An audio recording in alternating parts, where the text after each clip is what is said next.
IIT జేఈలో మంచి rank రానటువంటి విద్యార్థులకు బెస్ట్ ఆప్షన్ సిఎస్ఈఎంఏ కోర్సులు అడ్మిషన్స్ జరుగుతున్నవి.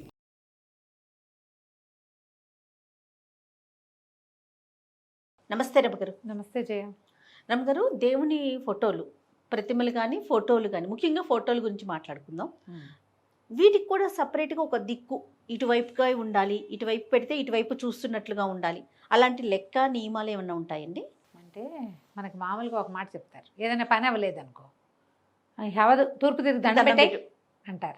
దండం పెట్టే అంటే ఇంకా అవ్వదని కాదు, అయ్యేందుకు ఒక అవకాశం కనపడుతుందని. ఆగిపోలేదు, నెగిటివ్గా కాదా? ఇంకేముంది, తూర్పు తిరిగి దండం పెట్టడమే అంటాం. అది అవ్వకపోయినా పర్వాలేదు, నీకు ఒక ఏమంటారు, ఒక పోనీలే అన్న భావన వస్తుంది తూర్పు తిరిగి చూడడం వల్ల. రెండోది, అది మళ్ళీ ఓపెన్ అయ్యే అవకాశం వస్తుంది. రెండోది, తూర్పు తిరిగితే ఎవరుంటారు తూర్పున?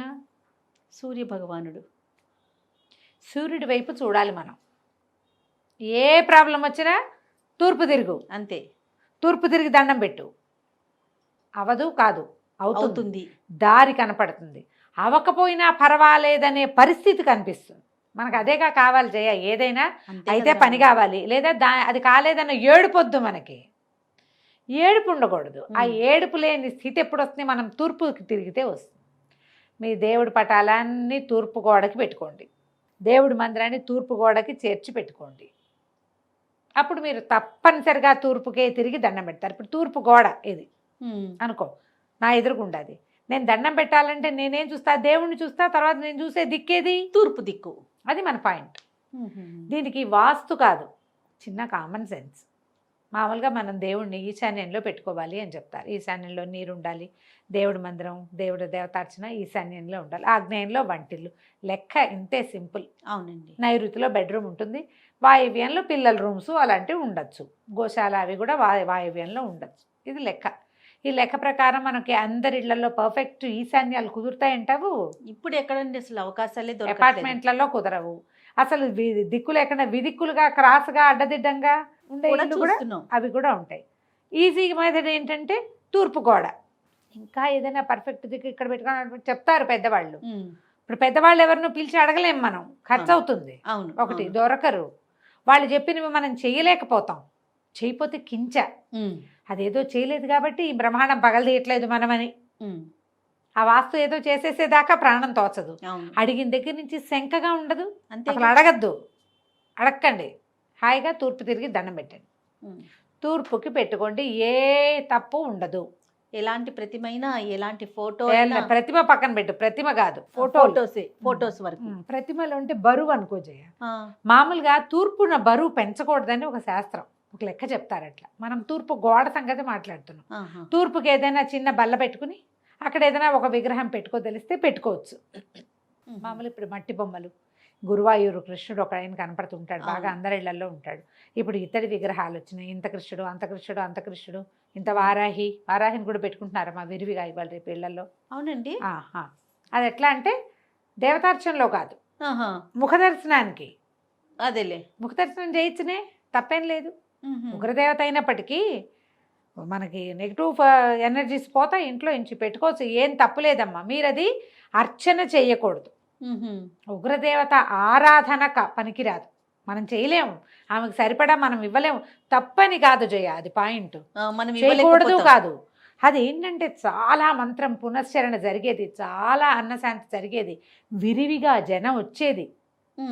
100 చెప్పులు విడవాలి అక్కడ. ఎక్కడ మన ఇంట్లో 100 చెప్పులు ఉంటాయి, విడుస్తావా? మనమే ఉంటే డబ్బాలో పెట్టుకుని లోపల పెట్టుకుంటాం. అంత జనం రావాలి, అన్ని పాదాలు లోపలికి వచ్చి వెళ్తూ ఉండాలి. అలాంటి చోట అర్చన మంచిది. వాళ్ళు కూడా ఏం చేస్తారు, రోజు ఏం ఆరాధించరమ్మా, రోజు ఆరాధించరు. ఆ రోజుల్లో ప్రత్యేకంగా ఇప్పుడు వారాహి ఆలయాలే ఉంటే ఆ అమ్మకి సరిపడా బోల్డ్ అంత సేవాకాలం జరిపి ఆమెకి ఇవ్వాల్సిన బలులు అవి, అన్నబలి, కుష్మాండ బలి అవన్నీ ఇచ్చి మంత్రకట్టులో ఆమె ఉండేలాగా పెట్టుకుంటారు. మనం అవన్నీ ఏం చేస్తాం, చేయలేకపోతాం కదా సాధారణంగా అయితే. అందుకని చేయలేం కాబట్టి దేవతార్చన బొట్టు పెట్టి దీపం పెట్టి నో. ఓకే, షోపీస్ దర్శనం, ఓన్లీ ముఖ దర్శనమే, షోపీస్ మాత్రమే. అలా కావాలంటే పెట్టుకోవచ్చు, ఇంత పెద్దది మాత్రం కాదు, అంతది. పెట్టుకోవచ్చు. ఇంకా కృష్ణయ్యలు ఎంతమందో కృష్ణుడు దొరుకుతారు, గోపాలకృష్ణమ్మ దొరుకుతాడు, రాధాకృష్ణులు కనిపిస్తారు. ఏది కావాలంటే అది పెట్టుకోవచ్చు. ఎక్కువ బరువులు చాలా తూర్పు గోడకి చేర్చకూడదు. గోడ దగ్గర మీద పెట్టుకోవచ్చు. మీద విగ్రహాలు పెట్టాం, మీద పటాలు పెట్టుకుంటాం కదా. జస్ట్ కామన్ సెన్స్ వాడండి అంతే. దేవుడి ఫోటోలు పెట్టుకున్న ప్రదేశంలో చనిపోయిన వారి ఫోటోలు పెట్టొచ్చా? నేను చాలా ఇళ్లలో చూసానండి, అక్కడ పెట్టి వీళ్ళు కూడా అంటే ఎందుకు లాజిక్ ఎలా ఆలోచిస్తారంటే చనిపోయిన వారు దేవుడితో సమానం, దేవుడి దగ్గరికి వెళ్ళి కలిసిపోయారు కాబట్టి వీటితో పాటు ఆ ఫోటోలకు కూడా దండేసి అగరబత్తి వెలిగించి పూజ చేస్తూ ఉంటారు. ఇది కరెక్టేనంటారా? మరి మనోభావాలు దెబ్బతింటాయేమో నేను చెప్పలేను, కానీ మానవులుగా చనిపోయిన వాళ్ళు ఎవరు దేవుళ్ళు కారు, దేవుళ్ళ దగ్గరికి వెళ్ళరు. మన అమ్మ నాన్న, మన తాత బామ్మ అమ్మమ్మ మనకి దేవతలతో సమానం, కానీ మనకి సమానం కానీ దేవుళ్ళతో సమానం కాదు. అలా పెట్టుకోకూడదు. దేవతార్చన మాత్రమే. భూమి మీద సంచరించిన వాళ్ళు ఎవరూ కాదు. భూమి మీద సంచరించిన వాళ్ళలో మనకంటే ముందు కాలం వాళ్ళైన రాముడు కృష్ణుడు ఉండొచ్చు. వాళ్ళు దేవుళ్ళుగా ప్రూవ్ అయి ఉన్నారు.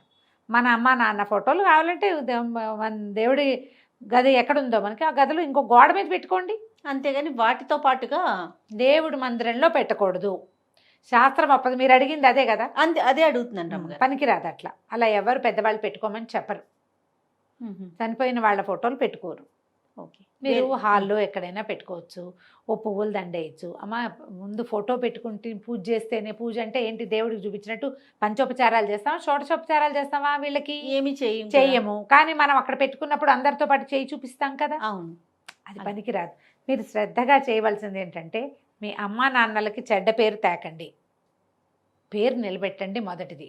రెండోది, ఈ సంక్రమణం అప్పుడు కానీ లేకపోతే మహాలయ పక్షాలప్పుడు కానీ వాళ్ళని తలుచుకుని వాళ్ళకి కాస్త నీరు వదిలిపెట్టే మార్గం, కాస్త స్వయం పాకం ఇవ్వటం, వాళ్ళ పేరుతోటి ఏదో ఒక క్రియ మీ గృహాచారాలని బట్టి నేను చెప్పిందే చేయాలంటలా. మీ పద్ధతిలో ఏ ప్రకారం చేస్తారో జ్ఞాపకార్థాలు చేస్తారు కదా, జ్ఞాపకార్థం చేయండి. ఓకే, వాళ్ళ పేరుతోటి ఎవరికైనా ఓ 100 రూపాయలు ఇవ్వండి, ఓ పుస్తకం కొనిపెట్టండి, చదువుకునేందుకు అవకాశం ఇవ్వండి, ఓ పెళ్ళి అవుతుంటే 10,000 ఇవ్వండి, అక్కడ ఎక్కడైనా అన్నదానానికి ఇవ్వండి.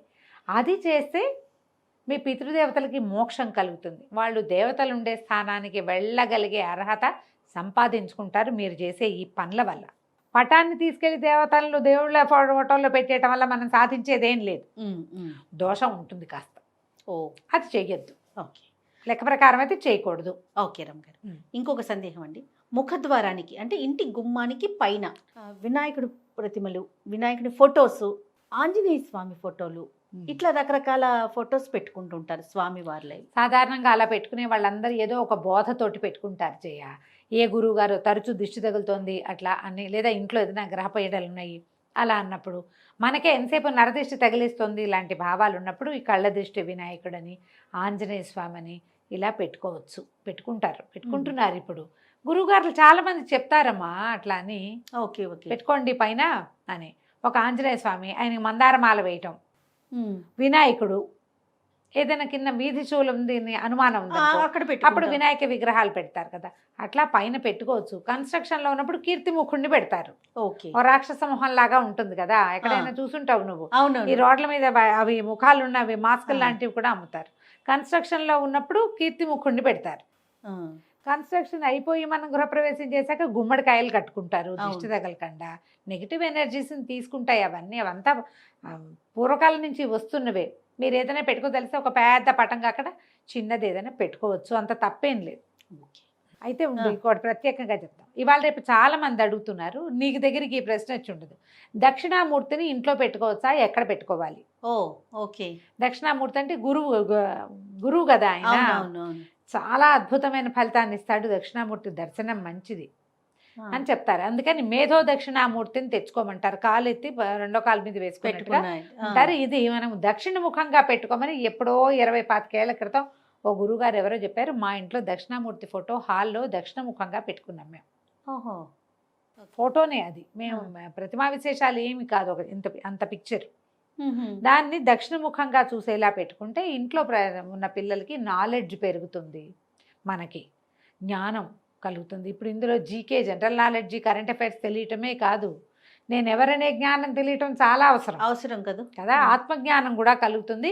ఓ రోజులో వచ్చేది కాదు, అవకాశం ఉంటే దీనివల్ల అది కూడా లభిస్తుంది. పిల్లలు చదువుకునే పిల్లలు అలా ఉన్నప్పుడు మనం దక్షిణామూర్తి. మేధో దక్షిణామూర్తిని తెచ్చుకోవచ్చు.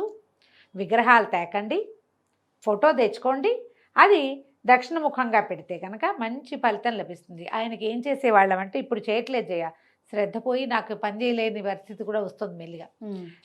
బుధవారం నాడు శనగలు నానబెట్టి గురువారం పొద్దున్నే శనగలు గుచ్చి 108 లేదా 54 ఆ దండ వేసేవాళ్ళం. ఆహా. మన ఇంట్లో చదువుకునే పిల్లలున్నా, మనమే ఏదైనా మంచి మంచి పరీక్షలకి అపేర్ అవుతున్నా, ఈ పరిహారం ఇది చేసుకోవచ్చు. బాగుంది. ప్రతి గురువారము చేయాలి. ఇంక ఇందులో బాబాగారులు ఎవరు లేరు, దక్షిణామూర్తి మాత్రమే. ఆయనకే ఈ శనగల దండ చెప్పబడింది. 20-25 ఏళ్ల క్రితం ఒక తమిళియన్ ఆయనే చెప్పారు మాకు, గురువు గారు. అప్పటి దాన్ని నుంచి ప్రసాదంగా తీసుకుంటారా? ఏం లేదు, ఆ దండ వేస్తాం, అది ఎండిపోతుంది మెల్లిగా. పై గురువారం తీసేసి దాన్ని మా మొక్కల్లో వేసేయటం, మళ్ళీ కొత్త దండ వేయటం. ఓహో. ఈ వారం రోజులు ఆ దండ ఉంటుంది. ఓకే, అట్లా బాగుంది రమ్మగారు, మంచి విషయం. రైట్ అండి. అయితే మనం చేసే వీడియోస్ కింద చాలా మంది చాలా సందేహాలు అడుగుతున్నారు రమ్మగారు. రమ్మగారితో ఇది చెప్పించండి, ఈ సందేహాన్ని నివృత్తి చేయండి అని. నాకు ఒక కొత్త కాన్సెప్ట్ని తీసుకొద్దాం అనిపించిందండి. ఎట్లానో మనం మాట్లాడుకుంటూ ఉంటాం, వాళ్ళు వీళ్ళు అడిగిందే కదా, వాళ్ళ ప్రశ్న మీ సమాధానం. మీ దగ్గర నుంచి ఏది ఎక్స్పెక్ట్ చేసినా, ఎలాంటి ప్రశ్న అయినా కూడా మీరు చెప్పగలిగినంత వరకు దాన్ని ఒక కార్యక్రమం కింద తీసుకెళ్దాం రమ్మగారు. చేద్దాం అట్లాగే. అది రాబోయే కాలంలో ఆ ప్రయత్నం కూడా చేద్దామని నా ఉద్దేశం. ఓకే, రైట్ అండి. నమస్తే. నమస్తే జయ.